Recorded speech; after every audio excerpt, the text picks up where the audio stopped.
What's going on, guys? I have been looking forward to this review for a while. We're gonna have some fun on this one. I know, kick on back, enjoy yourself. I'm gonna enjoy myself. I'm gonna let that foam go down. We're gonna talk about the ZT450. I love this knife. This is the Sinkovich design knife. They brought out the larger one. Gosh, I am not a ZT expert. When did they bring that out? About a year ago, the larger version. This is kind of the more shrunk down, more affordable version. It's gonna make sense in a second here, guys. So this is the more EDC friendly knife. And what you get obviously the knife. Okay, nice and stonewash all over. I did already get my grubby little paws on this. It didn't even last, I don't even think, a few days. So I'm going to show you the clip that ships with the knife. Obviously you get your paperwork and stuff like that. I just want to show you the clip that ships with it, because that was the first thing I did, was change out the clip. Not because I had to. This is not a bad clip. You can see it's just about the same. Because I could. So you can see I switched it out for an XM18 clip because I just love the Hinder clip so much. It fit perfectly, and it had a little bit more of a front gap here to slide it on my pants than this one did. But there was nothing wrong with this clip. And you can see it also had a little bit more space here to fit over. It's summertime here in North Carolina, wearing thicker shorts, stuff like that. It's just better to have more space. It's one of the reasons I love my SNGs so much during the summertime. Well, all the time, but you get the point. It's got a lot of space here, so you can clip it over your cargo shorts. If you guys wear cargo shorts a lot, you know that those pocket seams get a little thick. And sometimes, I don't really have anything here that's a problem. Yeah, maybe a Sebenza clip can get a little bit thin. Still not bad, one of my favorite clips too. But anyways, I just got some more clearance. I don't want you buying this knife thinking it comes with a genuine Hinder clip, but you can buy these from Rick Hinder's website. They're, I think, $25 or so. Not that bad. So I'm gonna get this out of the way. I just want to let you guys know what's up. Let's go on with the review. Let's finish making this drink here, because I feel like having a little bit of fun with you guys, cutting them loose. It's a Saturday night. I'm just enjoying myself. Making a few videos tonight. Keep promising you guys a bunch more videos. Whoa. Killing another soldier here. Drink responsibly, guys. I'm an adult. I enjoy adult beverage every now and then. And I like my Jack and Diet Coke. You can laugh at me if you like. But to me, it's like the perfect mix of honey in that sweet Diet Coke, which some people are going to hate. But anyways, cheers. Beautiful. I love it. It's like, oh, the nectar of the gods. Alright, ZT450, one of my favorite knives for EDC carry in a long time. And I'm talking about maybe in the last 10 years. Okay, I feel that strongly about it. This is not a paid review. This is just my true feelings. I'm going to tell you everything positive and negative, because the knife is not all positive. But there is certainly a lot of positives. Way more than negatives, I'll tell you that. Sinkovich design. Let's just talk about the overall profile of this knife. It's gorgeous. It's pretty aggressive looking. To me, it looks like a sub-hilt styled knife. You ever seen those big, like, fighting knives where they have like a guard up front and then another guard that comes between your front finger and that, like a sub-hilt? To me, it just gives off those vibes because of this front finger choil here. And you know, it just aids in the grip of this knife and everything. This knife is so nice in my hand. I like smaller knives though, so keep that in mind. Speaking about smaller knives, I'm going to, well, we could do it right now. I have some stuff written down so I don't just ramble on like an idiot. But we can change up the program here. Smaller knives, size comparison. There you go. This is a small Sebenza. You can see very comparable. Possibly a little bit more cutting edge, not much. But does have a little bit longer handle. So about the same size. If you like the small Sebenza, or if you really like this knife, you might really like the small Sebenza as well. About the same edge shape. Not really the same blade shape, but about the same edge shape. You can see a little bit of belly up there. I'd call both of these drop points. Now the point drops down. Yeah, size. Well, we're on size. Let's just go ahead and hit all that before I start hitting the positives and the negatives. Here's a Delica. Another beautiful user knife. Full flat ground ZDP. Oh. I know, FRN. It's a great handle material though. If you're going to use it and bang it, beat it up. You see about the same size there. If you love your Delica, you probably like this. And everybody should own one of these. This is a Victorinox Cadet. Just in case, you know, this might be your first higher end titanium frame lock. When I make these videos, this is me going off on a little bit of a tangent, but it's kind of hard because I've got a lot of guys who are into the knife hobby as much or more than I am, and they've been around as long or longer than I have, or they've been around long enough to know how to keep up with all the new releases and stuff like that. But how do you make a video as a content creator? And you got to make it for the people who are absolute knife nuts, probably like you and I. But you also have to keep in mind this might be somebody's first or second, you know, introduction into high-end knives. This might be the first video they see. Probably not. Might be the first video that they've seen on YouTube talking about a knife. And then when you say the price, this one happens to be right around $160, they go, what? That's absolutely insane, you know? And they just don't understand why. How do you make a video for the people who are just looking for a tool versus who are the collectors, and somebody who just got into knives versus somebody who's been into it, you know, for several years? I try to cater to everybody, although you really can't, you know. Just like sometimes I'll explain stuff in every video that I have in every video previous to that. Like when I talk about cutting edge. Pull it back down to this knife, cutting edge. This is almost a 50-50 cutting ratio. And look how Sinkovich and ZT made that happen. They brought this down, and because this is cut away, cut back, right? It's laid back. They were able to bring that edge almost all the way to the start of that handle. A lot like what other knife? Yeah, Sebenza. Although I think it does it a little bit more efficiently than the Sebenza. Okay, so the Sebenza does bring that handle back, and they do start that cutting edge almost at the front of that handle for a very good handle to cutting ratio, right? This one does it very well. It's one of the reasons I like it so much. It has almost the same cutting edge look as one of my favorite knives. Has more cutting edge actually. Look at that. I didn't notice that. Than the SNG. Look at the size difference here. Wow. That's where it shines for EDC carry. I love my SNGs. You guys know that. I'm not going to try to pretend that I don't.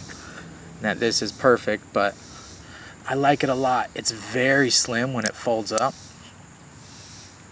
See how that blade tucks down into most of the handle, a lot like a Quaken design. Really, really nice design. Sinkovich has an incredible eye. If you look at his other knives that he's designed, and even some of his custom knives, they're beautiful.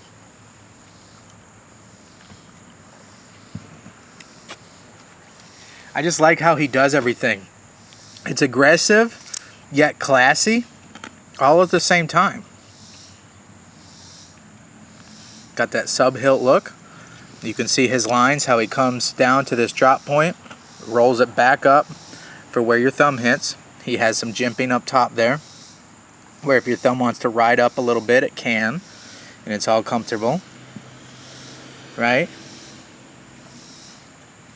It's very interesting to look at, and you see, I'm going to do another video on that, or at least my thoughts on knife design and what makes a knife feel more laid back, more classic looking. You're using a lot of straighter lines, no wild curves, very classic blade shapes and grinds, right? And then what makes it feel a little bit wilder, like it's got a little bit more of an aggressive styling. You can see the more times you can use curves and points, and you put that where your eye goes up and it just follows the edges and stuff along. You know, it just makes it a little more aggressive. You can see how this is still very organically shaped. What I mean is there's not many straight lines. You've got it swooping here, swoops up and around the handle, kicks around to the rear, swoops down. The whole knife has this arc.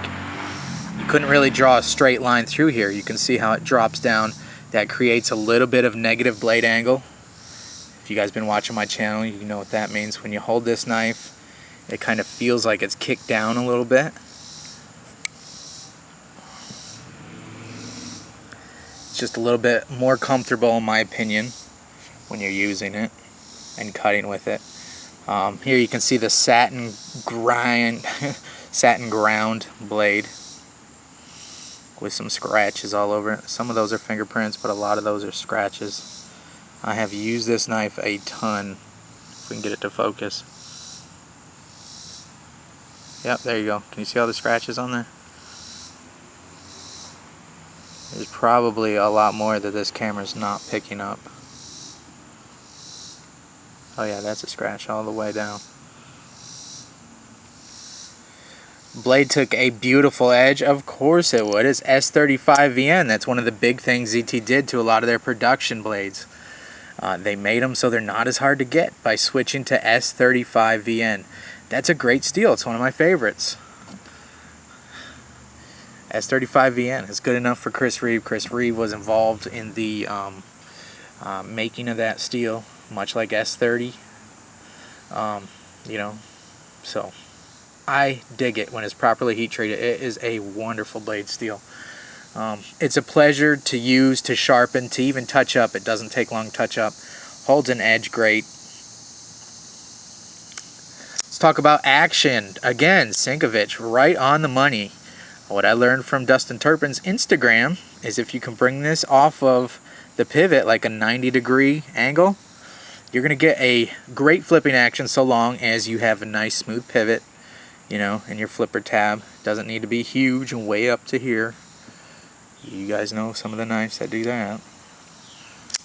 You can push button it or light switch it, so it's got jimping both ways and it's flat on top. Well done. I applaud you, ZT. This is how a flipper should be done. It's not slippery. It's very comfortable. It's not sharp. Jason Browse, we're looking at you with your sharp flippers.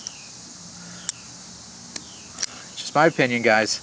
This flipper is beautiful. I love the way that they've designed this to roll down into the guard. A lot of flippers are like that, right? Kind of one of the main points besides being fun. A flipper extends that down so that you have a little bit more of a guard so your hand doesn't slip up. While we have both of these out, let's look at the design. Hinderer XM18, if you don't know. This is the 3-inch version. Both great knives. I love both of them.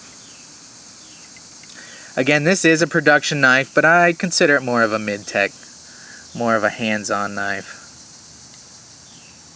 Although I have to say, this ZT is right up there with it at a fraction of the price. I don't even know what these are going for nowadays. Do they even go for $500?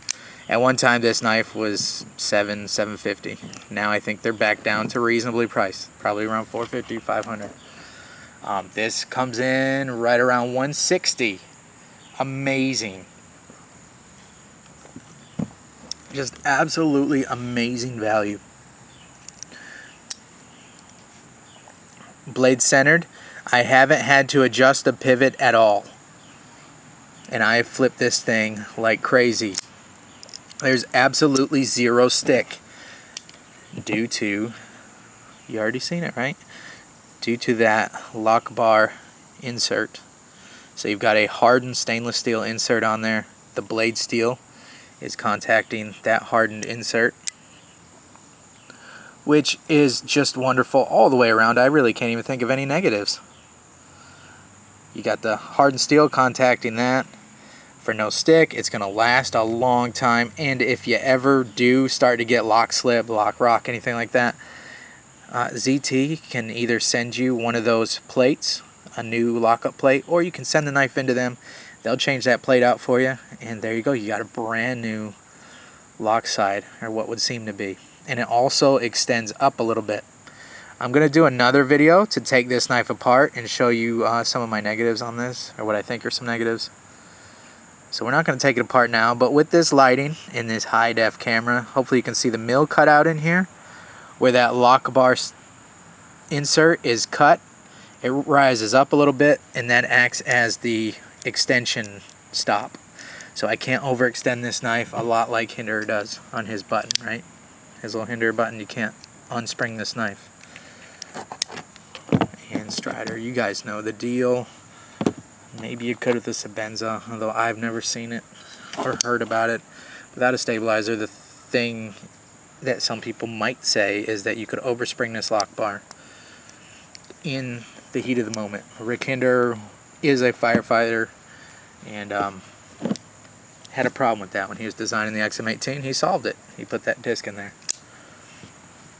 This is the same thing, except without the disc on the side. You've got your extension there. Check out this. What I have to imagine is a EDM cut lock bar. See how tight that cutout is? You can't get that unless you're using EDM technology, I don't think. So very nice fit and finish. You can see how there's no gaps. The clip is not a milled in for the pocket clip. It does sit on the outside. Hinderer is milled in, so it's flush.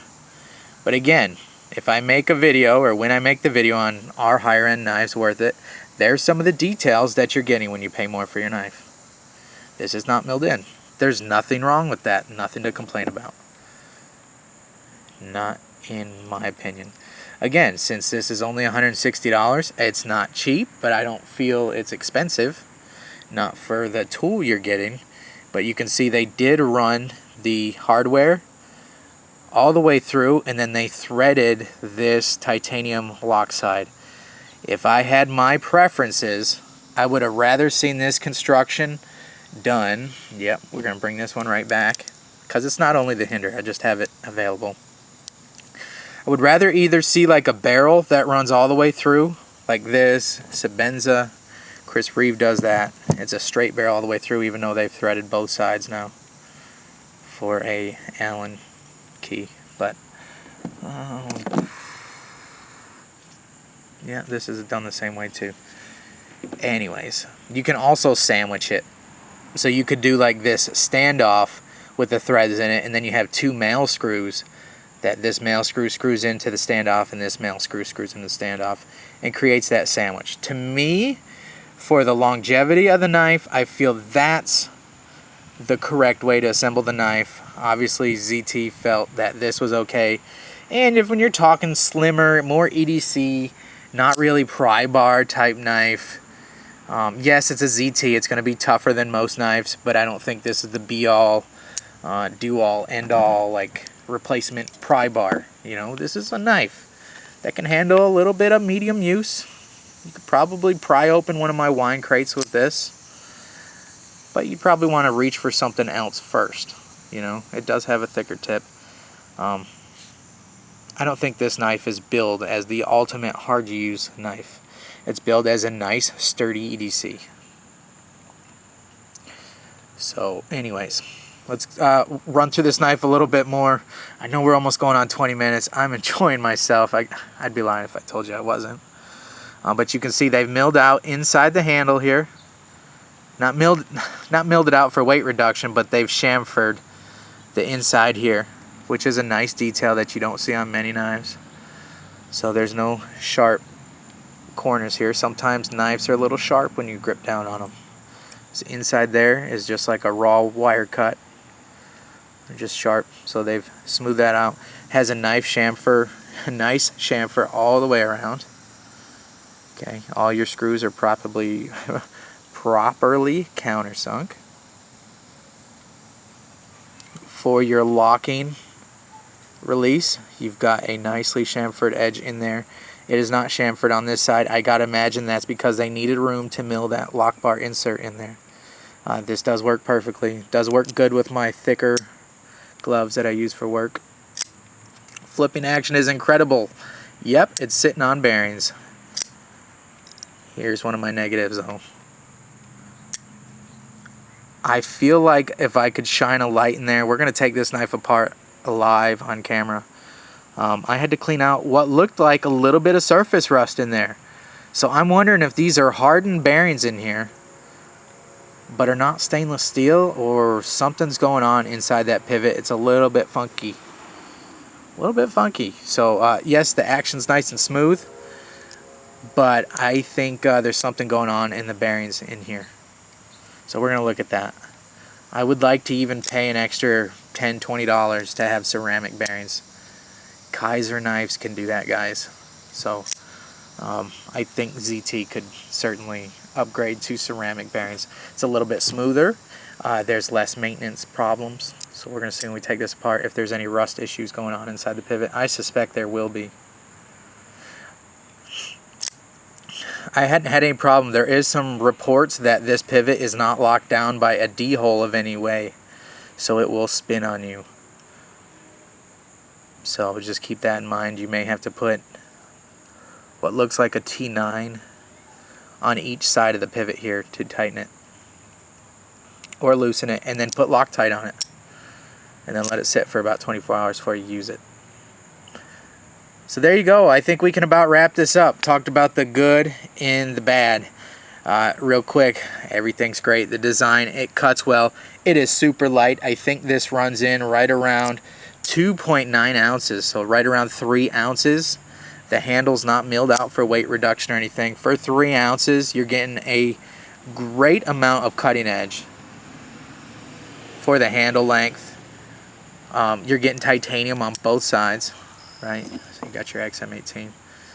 Has your G10 over here to save a little bit of weight. You know, are they comparable? No. No, that XM18 is a much better knife. But you got to think about the price point. This is $160 versus at least $450 for this. And they might still be going for $500. I'm not sure what the 3 inches are going for now. But this is an incredible value. It's easy for anybody to run to their nearest dealer site, their favorite. I'm not going to say one because I don't prefer one over the other. And grab one. That's the ZT450 designed by, I think it's Dmitry. It's a really weird spelling. Sinkovich. His designs are great. You're getting a lot of knife for $160 with a great blade steel. Feels great in your hand. One thing, if you don't like stuff where the knives grip like this, it's like 3 fingers here, and then this little shelf is where your pinky goes. Some people are not going to be cool with that. To me, my whole hand is braced on here, so I'm fine with that. If I really wanted to, I can bunch my fingers up, like if I'm gripping near the tips of my fingers, and I can fit all 4 on here, like that. But usually I'm like this. Great flipper, great geometry on the flipper. The flipper is shaped perfectly. It is nicely chamfered around it, so it's not even sharp on the edge. Sometimes I hit my flippers on the corner like this. You don't really notice it, but my finger kind of rides over and then flips. So there you go. I know it's a long video, guys. I've been really looking forward to it. I've had a ton of questions what I think about the knife. Hopefully I did it some justice. You can see the nice chamfering on the blade there. Jimping is barely usable. It doesn't really add much extra grip. It's great. There's no blade play up and down. Has a lot of stuff I really like. A lot of cutting edge. Titanium on both sides. Very ripe for customizing. I'm going to do this one up eventually. very ripe for customizing, anodizing work, possibly acid washing, sanding the flats to a nice done satin for a two-tone look. See the beautiful swedge. One thing I do have to say before I get out of here, again, think about the price point, $160. That is a great price point for what you're getting here. The knife did seem to have a little bit of mill lines, so I think this blade is not really ground, but milled by a very high-end CNC machine. But nonetheless, when you grind something, you don't get these perfect striations in that grind. Hopefully this camera's showing it. Can you see like those lines? Again, you're buying this to be a tool, not really a super rare collector's piece. Something you can easily look over. It does give it a cool, more satin look, but I would have rather seen like a belt done satin versus this super uniform micro line finish there. But that's really nitpicky, you know. That's it, guys. The Sinkovich ZT 450. Highly recommended. If you have $160 burning a hole in your pocket, I'd say just jump. If you're thinking about like a small Sebenza, no, it's not a better knife than the small Sebenza, than the Hinder 3-inch. Kind of comparable, yes. When you think about price, extreme value. And you're getting S35VN, right? S35VN, yep. There you go, guys. Have a good one. See ya.